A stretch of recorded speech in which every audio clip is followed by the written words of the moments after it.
Hello friends, हमारे YouTube channel technical support रतन श्रीवास्तव में आपका स्वागत है। और आज हम लोग डिस्कस करने वाले हैं environment study and environment education and disaster management. ये दोनों सब्जेक्ट का जो सिलेबस है एक ही है। और जो ये तो environment education and disaster management जो है ये तो 6 सेमेस्टर में कॉमन सब्जेक्ट है। और इन्वायरमेंट स्टडी भी तकरीबन कॉमन ही है। तो किसी ब्रांच में 3rd सेमेस्टर में, किसी ब्रांच में 4th सेमेस्टर में। तो हम लोग आज डिस्कस करने वाले हैं। और इसका जो पहला लेक्चर था, जो इंट्रोडक्शन ऑफ इन्वायरमेंट स्टडी जो था, इन्वायरमेंट था, वो मैंने पहले वीडियो में आपको बना के डाल दिया है अपने चैनल में। तो आप लोग प्लेलिस्ट में जाइएगा और उसमें ज़रूर देखिएगा। और सबसे पहले तो जिन लोगों ने हमारे चैनल को सब्सक्राइब नहीं किया है वो सब्सक्राइब करें, लाइक करें और प्लीज़ शेयर करें अपने फ्रेंड, दोस्त, अपने अदर्स कॉलेज के फ्रेंड्स के साथ, अदर कॉलेज के स्टूडेंट के साथ। तो आज हम लोग डिस्कस करने वाले हैं एयर पॉल्यूशन के बारे में। ठीक है, तो आज हम लोग एयर पॉल्यूशन के बारे में डिस्कस करेंगे। तो सबसे पहले वायु प्रदूषण के अर्थ, मतलब कि वायु प्रदूषण होता क्या है, मीनिंग ऑफ एयर पॉल्यूशन, कि वायु प्रदूषण होता क्या है, इसके बारे में हम लोग समझेंगे। सब कोई कहता तो है कि वायु प्रदूषण हो रहा है, वायु प्रदूषण हो रहा है, लेकिन आखिर में वायु प्रदूषण हो कैसे रहा है, इसमें क्या चीज़ इंक्लूड हो रहा है तो वायु प्रदूषण को बढ़ावा दिया जा रहा है। आखिर में वायु प्रदूषण है क्या, इसको हम लोग जानेंगे आगे सबसे पहले। ठीक है, तो आइए हम लोग डिस्कस करते हैं। यदि वायु में प्रदूषण कणों की मात्रा अधिक हो जाए तो उसको वायु प्रदूषण कहते हैं। तो जैसे कि कहने का मतलब है कि जो हमारे वायुमंडल है, हमारे एटमॉस्फेयर में हमारे प्रदूषक कणों की मात्रा आगे आपको बताएंगे। जैसे पहले ही बता देते हैं, जैसे CO2 हो गया, हमारा कार्बन एसिड हो गया, H2SO4, H2SO3 सॉरी। तो ये सब की जो मात्रा हमारे एटमॉस्फेयर में, हमारे वायु में अधिक हो जाता है तो वही वायु प्रदूषण का एक भयानक रूप ले लेता है, जिससे बहुत ज़्यादा प्रॉब्लम भी आती है हमारे हेल्थ को, हमारे पूरे एटमॉस्फेयर को, हमारे जंगली जानवर को, हमारे पेड़ पौधों को, टाइम से बारिश ना होना, बहुत ज़्यादा बीमारी उत्पन्न होना। तो ये सब कारण है वायु प्रदूषण के। इससे ये वायु प्रदूषण के ये सब इफ़ेक्ट है। ठीक है, तो हमने आपको क्या बताया कि जो वायु प्रदूषण है उसमें प्रदूषक कणों की मात्रा अधिक हो जाती है तो वायु प्रदूषण कहते हैं। वायु प्रदूषण प्राकृतिक, भौतिक कारणों से तथा मानवीय कारणों से भी होता है। कहने का मतलब साफ है कि हमारे 3 कारण होते हैं। भाई एक ही कारण ऐसा नहीं है कि हमें लोग या मानव ही वायु प्रदूषण को बढ़ावा देते हैं। बढ़ावा 3 तरह से मिलता है। पहला जो हमारा होता है वो क्या होता है, प्राकृतिक, हमारा नेचुरल से। दूसरा होता है हमारा भौतिक कारणों से। और तीसरा जो होता है हमारा, वो होता है हमारा मानवीय कारणों से। मानवीय कारण मतलब हम लोग मानव के द्वारा, मतलब हमारे ह्यूमन के द्वारा जो जिससे हम लोग का वायु प्रदूषण फैलने में काफ़ी मदद मिलती है। तो ये 3 कारण हैं। लेकिन इन 3 कारण में से सबसे ज़्यादा अगर इफ़ेक्ट कोई पहुंचा रहा है हमारे वायुमंडल को, वातावरण को, वायु प्रदूषण फैला रहा है, तो वो नो डाउट कि जो मानवीय कारण से ही फैल रहा है वायु प्रदूषण बहुत ज़्यादा। तो आइए यहाँ पे आगे चलते हैं। वायु प्रदूषक मुख्य रूप से carbon dioxide CO2, carbon acid H2SO3, जल H2O, नाइट्रिक एसिड HNO3 तथा सल्फ्यूरिक एसिड H2SO4 इत्यादि के द्वारा होता है या फैलता है। ठीक, कौन कौन सा, CO2, H2SO3, H2O, HNO3, H2SO4। तो ये हमारे 5 जो कारण है, इससे हमारा क्या होता है कि जो मुख्य रूप से वायु प्रदूषण को बढ़ावा मिलता है। ठीक, तो अब अगर सोर्स की बात करें, source of air pollution, source कौन कौन से सोर्स हैं, तो मैंने आपको पहले बताया था, यहाँ भी बता रहा हूँ मैं। वायु प्रदूषण के स्रोत प्राकृतिक और मानव निर्मित, प्राकृतिक और मानव निर्मित मतलब हमारे नेचुरल से भी फैलता है एयर पॉल्यूशन, वायु प्रदूषण, और मानव से भी फैलता है, लेकिन प्रकृति से कम फैलता है, मानव से ज़्यादा। ये चीज़ मैं आपको समझाने की कोशिश कर रहा हूँ। तो आइए यहाँ पे प्राकृतिक source, natural source, natural source में कैसे फैलता है हम लोग देखते हैं यहाँ पे। वायु प्रदूषण के प्राकृतिक स्रोत ज्वालामुखी विस्फोट, ज्वालामुखी से अगर कोई विस्फोट हो रहा है तो उससे हमारा फैलता है। जंगल की आग, जंगल की आग लग रहा है तो CO2 गैस हमारी निकल रही है जंगल से जल के, ठीक है, कार्बन डाइऑक्साइड निकल रहा है। जलने के बाद जैसे आप लकड़ी जलाते हो तो उससे क्या निकलता है, कार्बन डाइऑक्साइड, तो वो कहाँ जाता है, हमारा एटमॉस्फेयर में। अब हम एटमॉस्फेयर में जा रहा है तो अब ये बहुत सारा, अगर जंगल में आग लग रहा है, ये बहुत सारे लकड़ी वगैरह जलाए जा रहे हैं या अपने से ही जल जा रहे हैं लकड़ी, जो मतलब जंगल में लग जा रहे हैं आग नेचुरल के द्वारा, प्रकृति के द्वारा, तो उससे फैल रहा है।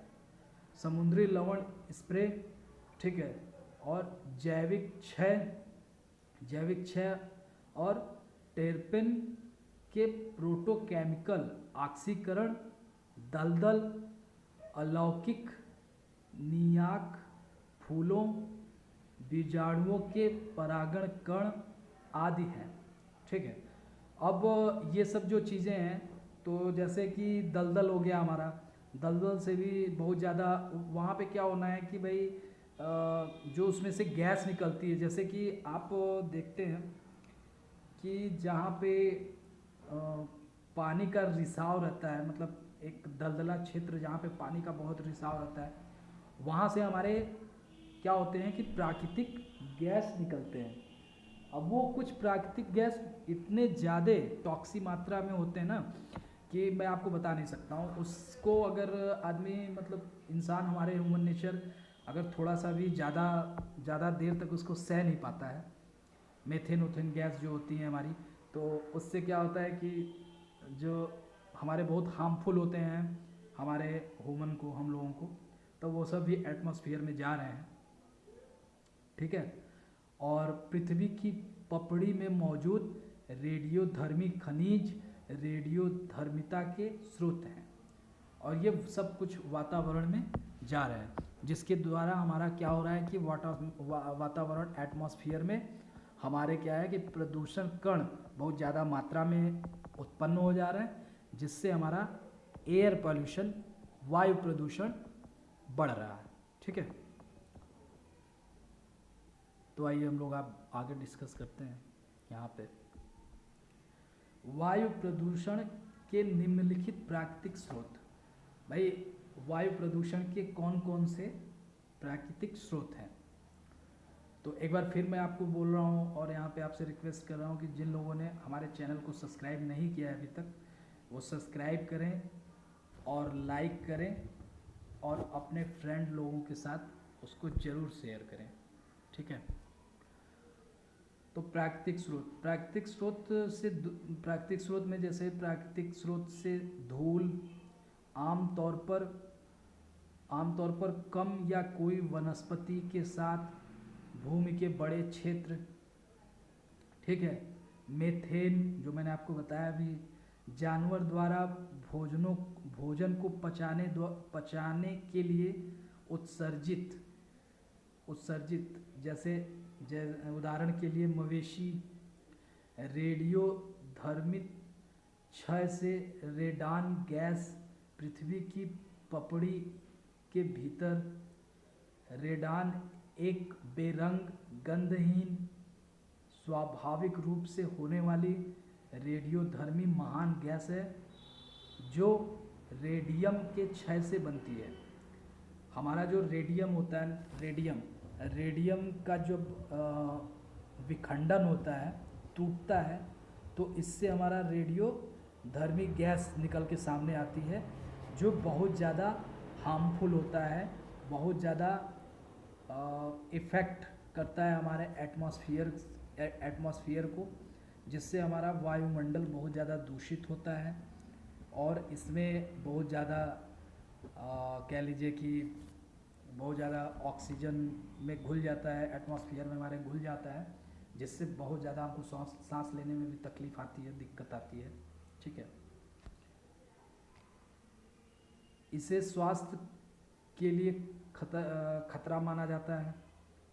प्राकृतिक स्रोत से रेडान गैस इमारतों में जमा हो सकती हैं। अब ये रेडान जो गैस होती है ये बहुत ज़्यादा हार्मफुल होता है और बहुत ज़्यादा डेंजरस होता है हम लोगों के लिए। और ये क्या करती हैं कि एटमॉस्फेयर में जाने के बाद किसी भी इमारत वगैरह पे, जो बाहरी इमारत है उस पे जाके जम जाती हैं, बैठ जाती हैं।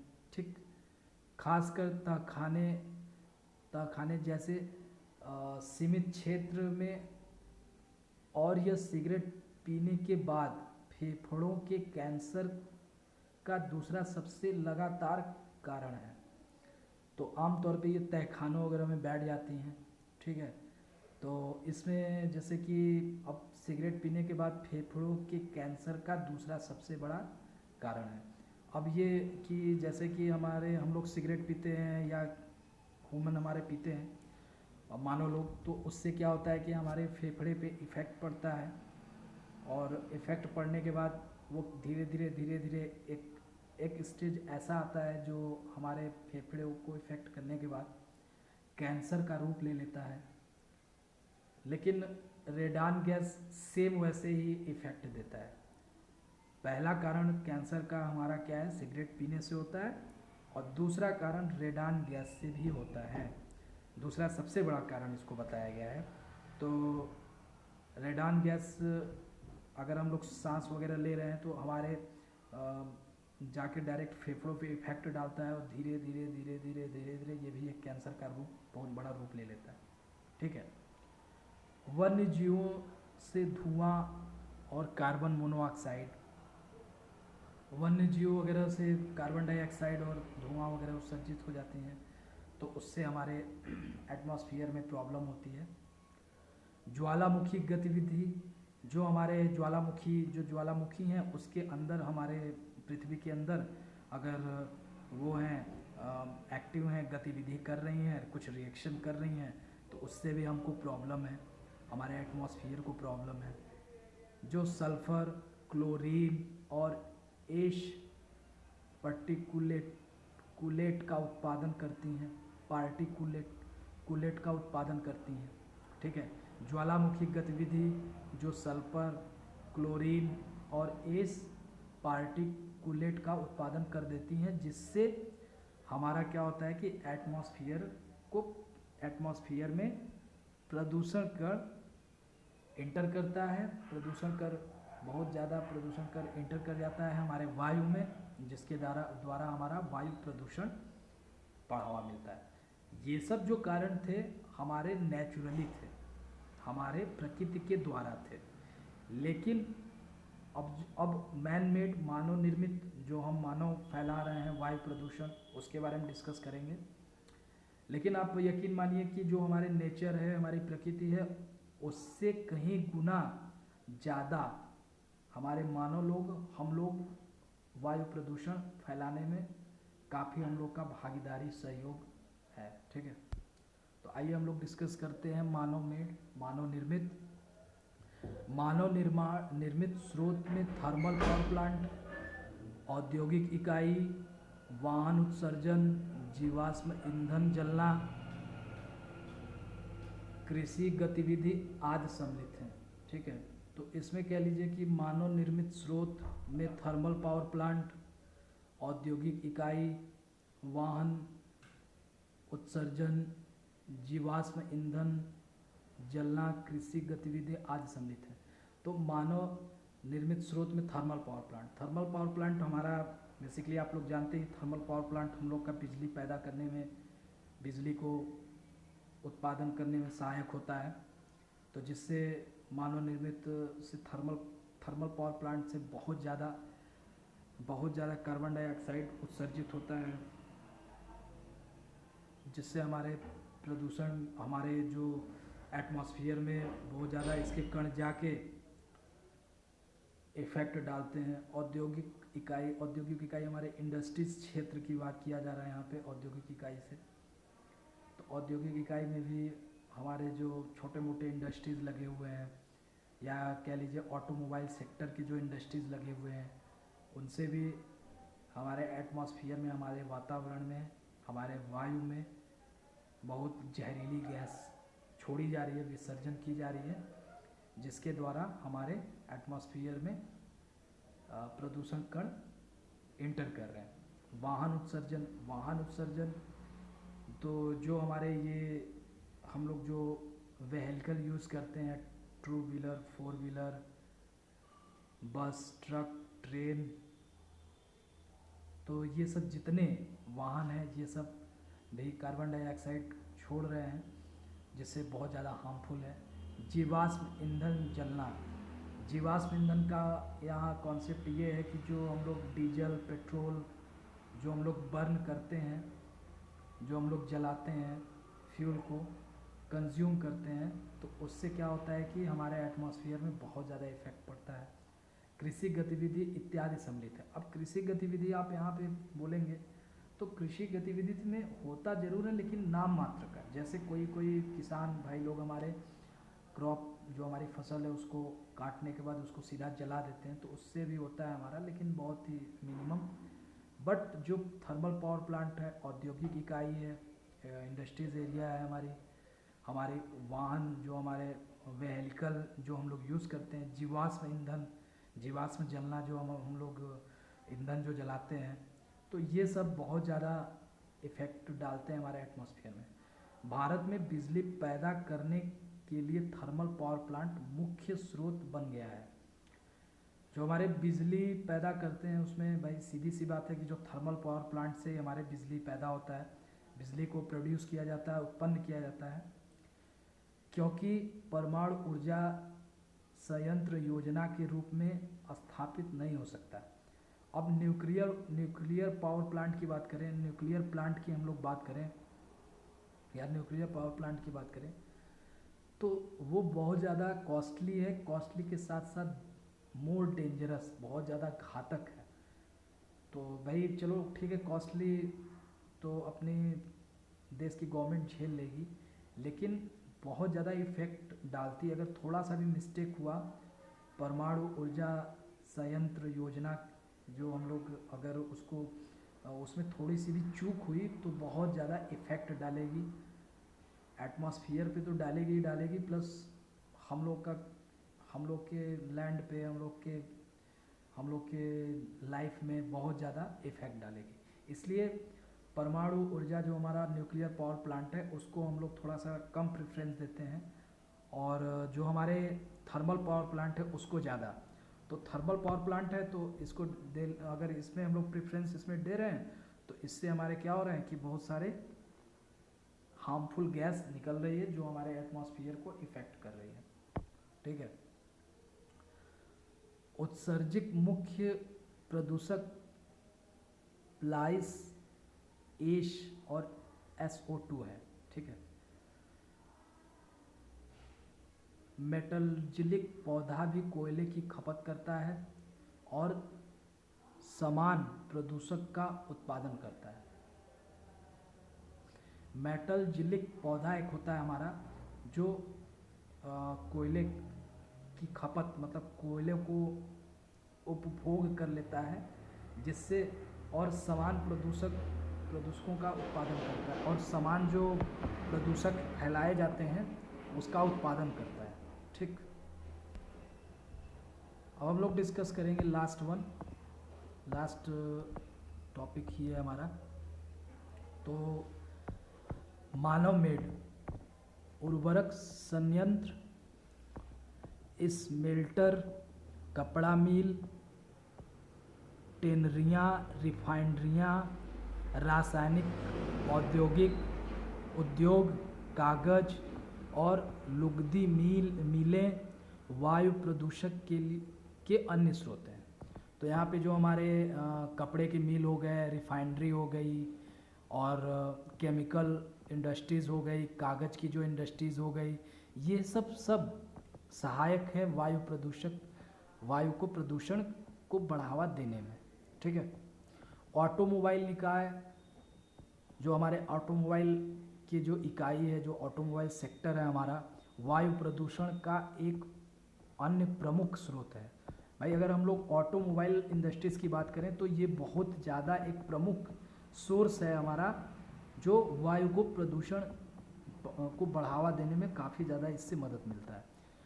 ऑटोमोबाइल कार्बन मोनोऑक्साइड लगभग 77%, 77%, नाइट्रोजन के ऑक्साइड लगभग 8%, 8% और हाइड्रोकार्बन लगभग 14% जैसी गैस छोड़ती हैं, जो बहुत ही ज़्यादा हार्मफुल होती हैं और बहुत ही ज़्यादा डिफेक्टिव होती हैं हमारे ह्यूमन के लिए, हमारे एटमॉस्फेयर के लिए। तो थैंक यू इस वीडियो को देखने के लिए, और कमेंट सेक्शन में ज़रूर लिख के बताइएगा कि हमारा वीडियो आपको कैसा लगा। Thank you.